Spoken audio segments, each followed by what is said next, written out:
Saat kita menikmati nafas sepenuhnya, ya, kita rasakan kasih yang paling murni. Kita rasakan energi hidup. Kita akan tahu, secara natural kita jadi mengerti bahwa ada yang menjadi sumber dari kasih murni ini, dari energi hidup ini. Oke, katakanlah kalau kita bicara tentang energi hidup, tentu saja kalau kita menghirup udara, berarti energi hidup itu ada di dalam udara. Udara menjadi sumber energi hidup kita. Tapi pertanyaannya kemudian, ada apa di balik udara ini? Dari mana udara ini berasal? Oke, dari jagat raya. Jagat raya yang mana? Lalu di balik jagat raya itu ada apa?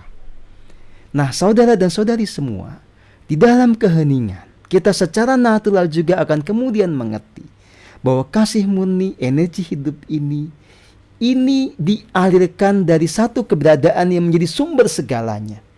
Yang menjadi sumber dari keberadaan jagat raya ini, yang menjadi sumber dari keberadaan udara, yang menjadi sumber dari keberadaan matahari dan seterusnya, yang menjadi sumber dari energi hidup yang menghidupi kita, yang sekaligus juga menjadi sumber dari keberadaan kita. Nah, di dalam setiap tarikan dan hembusan nafas itulah kita kemudian menyadari bahwa kita tidak pernah terpisahkan dari yang memberikan energi kehidupan ini. Kita tidak pernah terpisahkan dari yang mengasihi kita.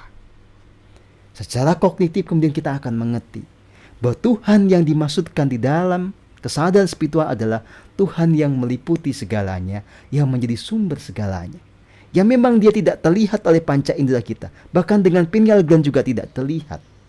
Tapi dia nyata adanya sebagai keberadaan yang tanpa batas. Kita sebagai orang yang punya kasih murni kepada makhluk apapun, pada dasarnya sikap kita adalah mengasihi. Makhluk-makhluk yang ada di alam bawah itu juga membutuhkan keselamatan. Maka kalau ada makhluk-makhluk tertentu yang itu memang ada di sekitar kita, yang kita lakukan memberkati mereka, memancarkan kasih murni kita pada mereka. Bukan mengusir, bukan membunuh atau menyakiti mereka. Ya. Jadi misalnya begini, makhluk halus itu macam-macam, termasuk kalau ada arwah gentayangan kan seperti makhluk halus juga. Yang itu kita bantu supaya naik ke atas, supaya dia bisa sampai ke alam penantian, menemukan kedamaian, dan kemudian mengalami proses pembelajaran berikutnya, menunggu nanti dilahirkan kembali. Bagaimana kalau ada makhluk-makhluk yang lain, misalnya siluman lah atau apalah, begini. Pada dasarnya, kita membantu mereka dulu untuk bertumbuh. Tapi kalau mereka kemudian, ya, melakukan tindakan-tindakan destruktif dan tidak mau berubah, kita juga punya ketegasan, kita punya cara. Kepada siapapun yang itu berlaku destruktif, kita bisa meleburnya. Itulah yang namanya kasih murni, dia selalu punya dua sisi. Makanya kalau Anda membaca atau melihat gambarnya Sri Krishna, ya, ada cakra sudarsana sebagai kekuatan pelebur, sama ada yang namanya kembang Wijaya Kusuma sebagai kekuatan penyembuhan, itu imbang. Kelembutan sama ketegasan satu paket dari kasih murni. Kadang-kadang saya bisa sangat tegas. Demi menyelamatkan umat manusia atau sekelompok orang, saya rela melakukan apapun juga yang mengikuti perintah dari semesta. Nggak ada namanya belas kasihan apa yang manusiawi itu di saya sudah nggak ada. Ya, gitu. Tetapi saya punya kasih murni. Ya, saya punya apa namanya, belas kasihan yang universal, yang ingin semua orang itu menemukan keselamatan.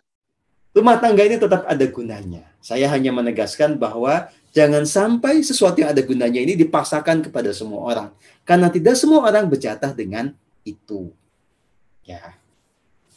Baik, lalu bagaimana kuncinya agar rumah tangga ini kemudian tidak menjadi penjara, tidak menjadi faktor yang menyebabkan penderitaan? Lagi-lagi yang harus dilakukan adalah kita punya kasih murni, kita punya cinta murni kepada siapapun yang ada di dalam lingkup rumah tangga kita. Cintailah pasangan Anda, istri atau suami Anda dengan murni. Maklumilah apapun dinamika yang sedang dialaminya. Terimalah jatuh bangunnya, terimalah segala sisi gelap dan terangnya. Biarkan dia berproses mengikuti alurnya. Sembari Anda juga terus bertumbuh, sembari Anda juga terus mendukung dia dengan limpahan kasih yang murni di dalam keheningan. Ya. Jadi kalau Anda sudah punya pasangan, silahkan Anda bersyukur atas fenomena itu, karena bagaimanapun juga lewat pasangan Anda bisa belajar banyak hal.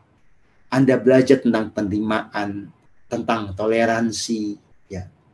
Karena pasangan bisa menjadi betul-betul penguji bagi kesabaran Anda, bagi keakuan Anda yang biasanya selama ini diikuti begitu saja tanpa ada yang membenturkan dirinya kepada apa yang Anda mau. Ya. Jadi yang punya pasangan, sadari bahwa pasangan ini semacam batu asahan buat jiwa Anda. Ya, dengan segala keakuannya, dengan segala dinamikanya, yang bisa jadi Anda tidak suka, justru Anda dilatih untuk tidak mengikuti ego Anda. Anda dilatih untuk meluruhkan keakuan Anda sampai kepada titik Anda bisa menerima dengan total apapun kondisi pasangan Anda. Ya, lagi-lagi kemampuan ini hanya akan terbentuk saat Anda betul-betul menjalani laku keheningan. Kalau Anda masih terus egoistik karena Anda tidak mau belajar hening, Anda akan ada di dalam penderitaan karena terus-menerus berbenturan ya dengan pasangan Anda.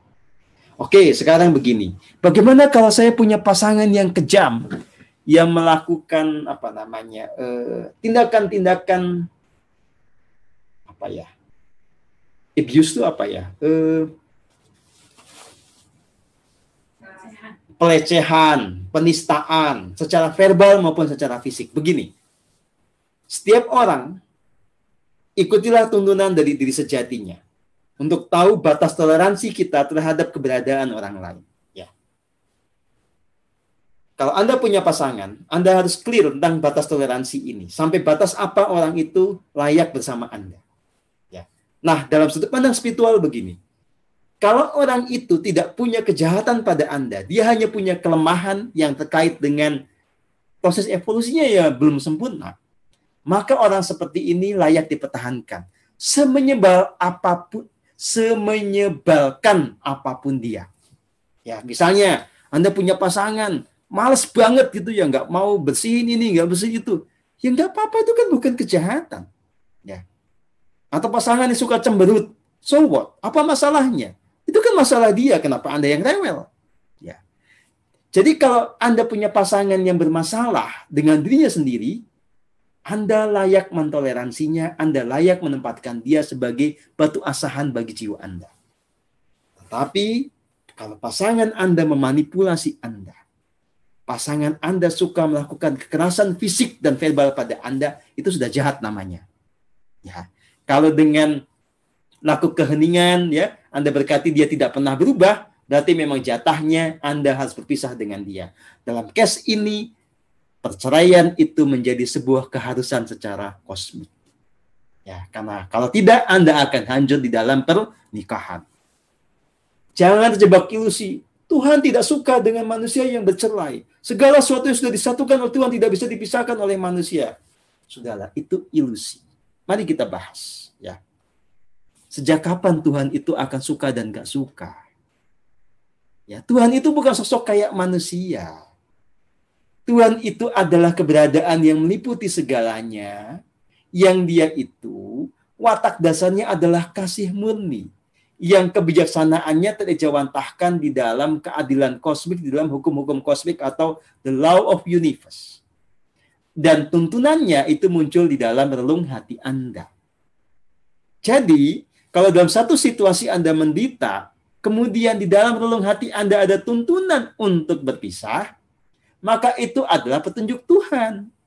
Ya, jadi tidak ada cerita Tuhan tidak suka. Lawang itu yang nyuruh berpisahnya Tuhan. Ya. Kematian itu menjadi momen di mana kita ya memang sudah mendohongi pakati yang tidak bisa dielakkan lagi. Kalau kita jiwanya keruh ya sudah. Pada titik itulah kita akan tahu bahwa kita selama ini telah menyia-nyiakan anugerah kehidupan. Dan kita akan diajari oleh semesta bagaimana pedihnya yang namanya menyia-nyiakan anugerah kehidupan. Ya. Bisa nawar, kagak bisa. Doa, selesai gitu masalahnya? Nggak bisa. Tetapi kalau Anda masih hidup, katakanlah Anda mati 3 hari lagi, sekarang dosa Anda masih banyak gitu ya. Sementara kematian sebentar lagi. Bisakah Anda mengubah nasib Anda? Bisa. Saat ini juga, sadari anugerah yang nyata. Hidup yang masih nyata ada dilimpahkan pada kita. Kita menyadari kasih murni Gusti. Kita pasrah agar dengan kasih itu jiwa raga dimurnikan. Kita meminta pengampunan. Ya, kalau itu Anda lakukan dengan tulus, 3 hari lagi nasib Anda berubah. Tapi kalau Anda mati dalam kondisi tetap tidak sadar, ya gimana lagi? Itu Anda yang telah memilih. Jangan menyalahkan siapapun. Ya, Anda tinggal memetik buah perbuatan Anda sendiri. Orang yang betul-betul belajar spiritual, sewajarnya hidup di dalam kasih yang murni. Maka dengan kasih murni itu, dia senantiasa ada dalam sikap yang adil. Tidak diombang-ambingkan oleh rasa tidak suka, oleh kebencian, oleh kemarahan. Orang yang belajar spiritual sewajarnya betul-betul bisa konsisten ada di dalam kebahagiaan, ada di dalam kedamaian. Tidak terjerat oleh segala bentuk akar duka cita. Betul-betul bisa memulihkan diri dari segala amarah, dari segala dendam. Dan pada saat yang sama, betul-betul bisa mengamputasi segala akar kejahatan. Jadi idealitas dari mereka yang belajar spiritualitas adalah bebas dari keserakahan, bebas dari kekejaman, bebas dari watak egoistik, cenderung mementingkan diri sendiri, termasuk juga sewajarnya bebas dari watak kompetitif. Jadi ketika kita punya kasih murni, semangat yang ada adalah semangat mengayomi semuanya, semangat kolaborasi.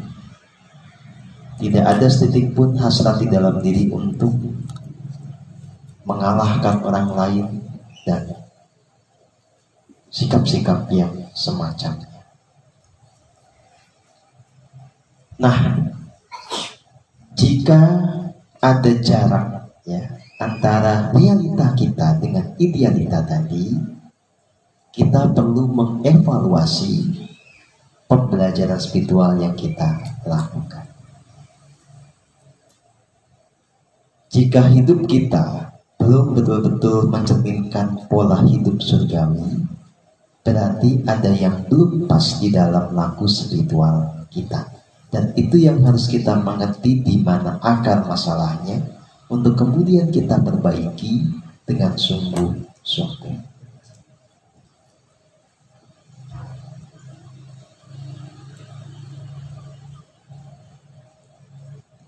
Saudara dan saudari yang saya kasihi, memang seyogyanya kan ada perbedaan yang signifikan ya, antara mereka yang rajin meditasi dengan yang tidak pernah atau tidak rajin meditasi. Kalau ternyata Anda sama-sama sering galaunya, sama-sama sering ngambeknya, sama-sama kejamnya, sama-sama manipulatifnya, ya berarti semua pembelajaran yang Anda lakukan itu jadi gak ada gunanya. Nah, makanya sekali lagi kita harus mau jujur untuk mengevaluasi diri kita, untuk melihat apakah buah yang kita petik dalam kehidupan ini betul-betul selaras atau tidak, sebagai bahan untuk memperbaiki laku kita, langkah kita. Kalau ada yang keliru, ya kita nggak usah menyangkal, kita betul-betul perbaiki demi kesempurnaan dari jiwa kita sendiri. Nah, teman-teman yang saya kasihi, sebetulnya hukum semesta itu kan sudah pasti ya. Ada akibat, ada sebab. Jadi, Seandainya realitasnya adalah Anda hidupnya belum surgawi, ya, masih banyak menderitanya, masih banyak marah-marah gak jelasnya, masih banyak galaunya, ya, gak ada bedanya dengan orang kebanyakan, maka ini pasti akarnya adalah karena Anda belum betul-betul menjalankan keheningan, ya. Jadi kualitas keheningan itu sebetulnya selalu linear, berjalan searah dengan kualitas kehidupan. Kalau Anda kualitas heningnya bagus, maka hidup surgawi itu akan menjadi nyata bagi Anda semua. Kalau dibalik sekali lagi, ya, kalau hidupnya belum surgawi, berarti kualitas heningnya belum